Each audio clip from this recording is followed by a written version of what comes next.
Yo, what's good gamers? In today's video, we're sharing a brand new Legends League attack strategy that you guys need to be trying in Legends.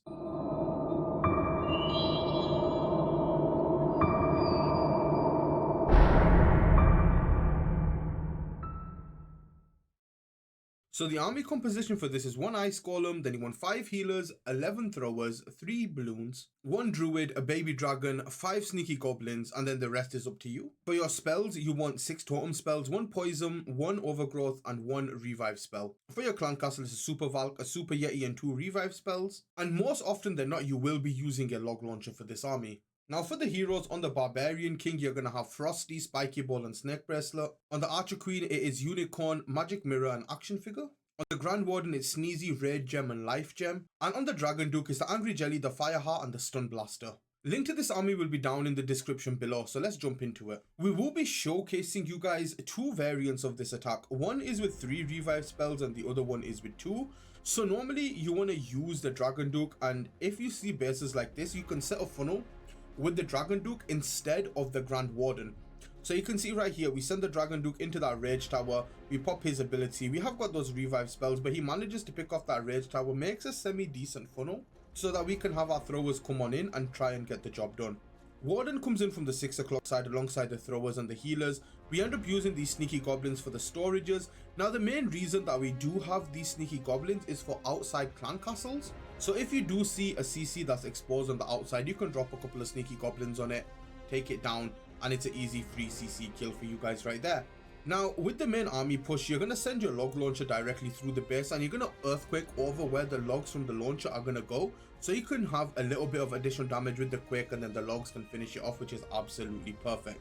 We revive that Duke once we've negated the damage on the right hand side, and the Duke is going to be in charge of going all the way over on the left hand side and clearing that up as much as possible. Now the Ice Golem did come in clutch right here, freezing the long shot in the middle of the base, which was huge. Now we have a little bit of a split, right? So we have our throwers going one side with the king and also the queen, and then we have the Dragon Duke on the other side that's going to be working his magic. We managed to take down that CC with the Super Yeti and the Super Valkyrie, which is absolutely OP. Now we need to be a little bit careful, since we do have 2 more revive spells. We need to use them kind of at the right time. So the main goal right here is to take down this bomb hive with the Dragon Duke, so that the throwers, once they get over towards this recoil cannon area, you're not going to see too much damage, and they're not going to be able to go down or take additional damage, which is something that you want to make sure that you're avoiding. The least damage you take, the better it's going to be for your attacks, the better survivability you're going to have for your army. And as you can see, man, this is absolutely crucial. We have that 1 more revive spell.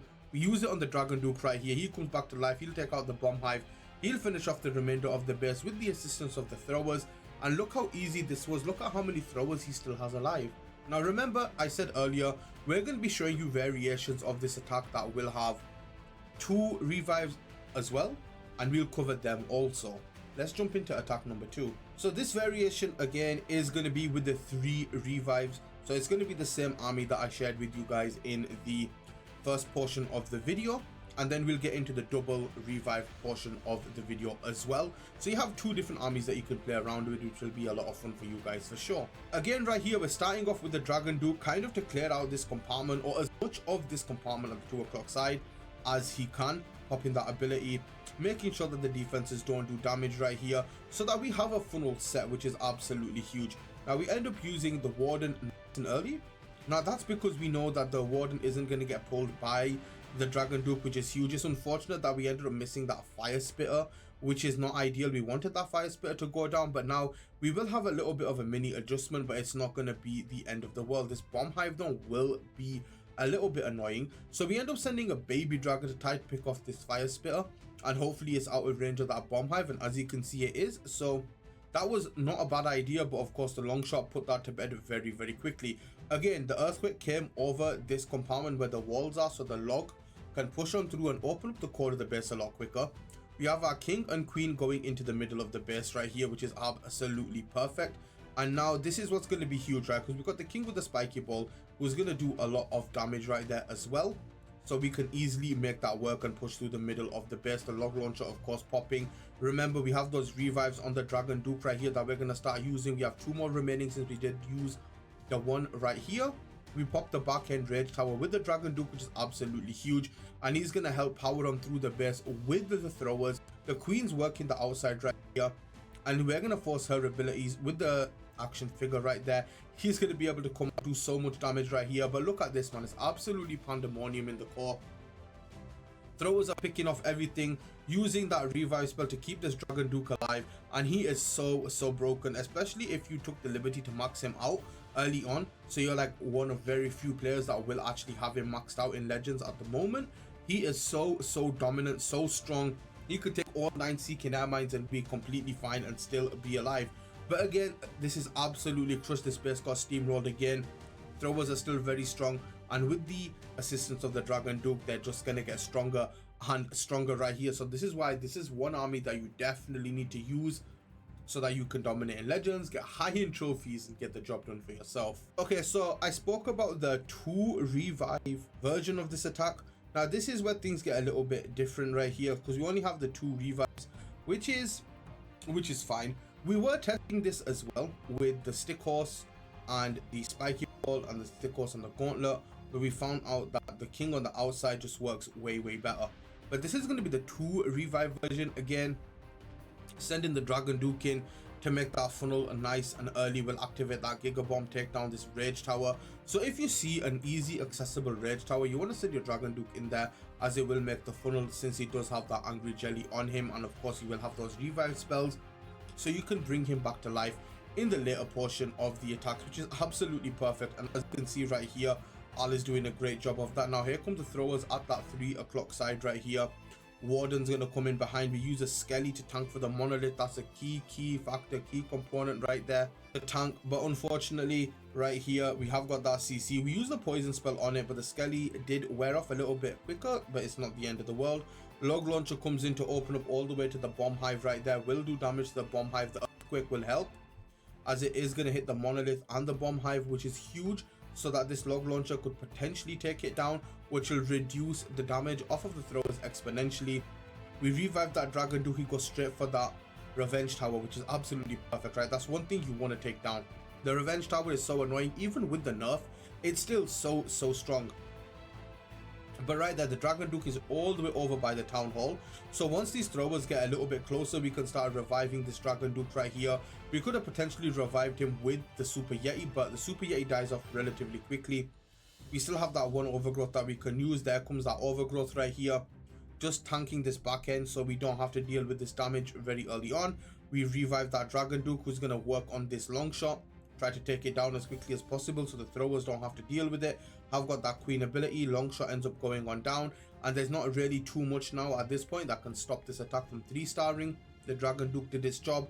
Now it's all up to these throwers, so we're going to speed this up a little bit. We still have that Queen ability, which is going to be absolutely perfect, right? Having that Queen ability for this late into the attack, we force her with the action figure right there. She ends up coming on out, and we're going to be able to overpower this base. Look at the amount of throwers that are still alive. It's absolutely crazy. Like, this army is much better with 3 revives than 2, but whichever one you're comfortable with, you should go ahead and try and using it. So this right here, I'm going to show you guys right here. We use the King right here with the Stick Horse and the Gauntlet, right? So we tried to experiment to see what would be better. So we deployed the Warden over at the 6 o'clock side. Now the main focus of the Warden is so that we can kind of make the funnel for the throwers, because the throwers are going to come down towards this Monolith compartment, and then the King is going to step in towards this Revenge Tower compartment with the Stick Horse, of course. So we tried a couple of variants, so we're going to showcase them to you as well. Obviously, whichever one you think would work better for you, you can go ahead and use it. But essentially, the 3 revive version did work way better with the Spiky Ball and the Snake Bracelet, but there is a Stick Horse variant as well, and you're going to see that right there. The King comes down, goes in towards his Revenge Tower compartment, Queen directly in behind as well to help take down that King and force our King into that Revenge Tower a little bit quicker. The Earthquake was over the Monolith. The Log Launcher helped take it down right there. We have a little bit of an awkward split with these throwers, which kind of messes up the pathing just a little bit, and it reduces the damage output, because now they're going to end up getting stuck on those ice columns, right? We end up deploying the Dragon Duke over at the 3 o'clock side of the base. The throwers finally go back over to the left hand side. You have got that queen ability. The Dragon Duke is going to be an absolutely air tanking monster, so we don't need to worry about that too much whatsoever. I just wanted to showcase this variant of the attack as well, just in case you guys found it a little bit interesting, because everyone loves to use the new stick horse giant gauntlet, you know, combo, as it is so powerful. But again, look at this Dragon Duke, man. He's doing absolute god's work right here, and you can't really go wrong with this army. Of course, this version, I don't think it's as strong as the regular version with the 3 revives, and also with the king with the snake bracelet and the spiky ball. So if I was going to recommend any of the variants, it would definitely be the army that I shared in the description, because that will be the best version of this army altogether completely. But these other variations do work. They make the attacks a little bit more interesting. As you can see, this is a little bit more closer, but we still have that 1 revive spell. But for sure, the 3 revive version does feel a lot more comfortable, a lot more easier to 3-star with right here. As you can see, we have no throwers alive, so this one we did get a little bit lucky, just purely because of how OP this Dragon Duke is. Anyways guys, that's going to be the end of the video right there. If you do use this army, let me know down in the comments below. Thank you all so much for watching. It's been a pleasure. Don't forget to like, comment, subscribe, and we'll catch you in the next video. Have a great day. Peace out.